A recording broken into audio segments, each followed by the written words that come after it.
Ayan, shoutout sa inyo guys. Nandito yung kaibigan kong volunteer na yan. Ito kami ngayon sa Palumpon. Ano nga to? Palumpon Beach Resorts guys. Siyempre, tangin nakakasal ka na pa.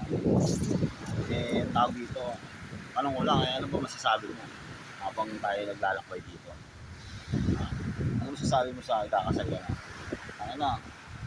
Sabi ko kung nakabigla ako sa bigla mong pag-aya sa akin. Ano bang masasabi ng magiging isang totoong family oriented na katulad ko. Nangangarap na ikasal din, gaya mo. Actually, nainggit na ako pare, inunahan mo pa ako eh. Diba? Naalala mo dati ako yung nag-i-invite sa'yo magpakasal ko pa. Ang huli, inunahan mo pa ako. Ayos ka talaga, no? Tatanong ko lang, ano bang pakiramdam mo ngayon? Actually, ngayon, halo-halo na yun. Saya, stress,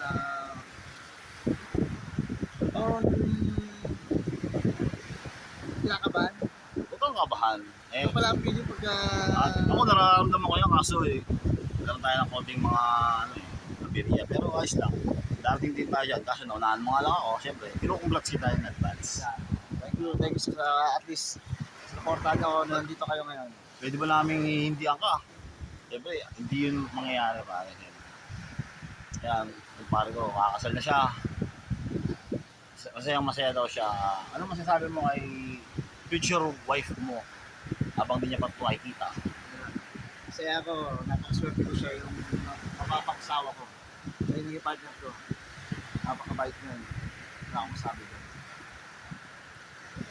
Ayun lang, hindi ko pa alam yung nahamdaman ko ngayon, pare. Parang kang nabibigla. Oo. Ganun pala yung ito na yung the day. Ito na yung the day, tapos para kang nagugulat ngayon pare, no? Na hindi mo alam. This is the day na ito na yung life-changing natin sa stage ko ng buhay natin, guys. Baguhin yung mga maling nakaraan at dito sa pangalawang stage ng ating life is pakinggan ulit natin yung sasabihin niya. Ano ba masasabi mo sa buhay na na pinapangarap natin lahat na isang lalaki?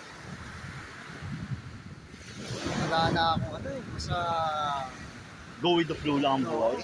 Hindi lang yung pamilya ko, mga mahal ko sa buhay.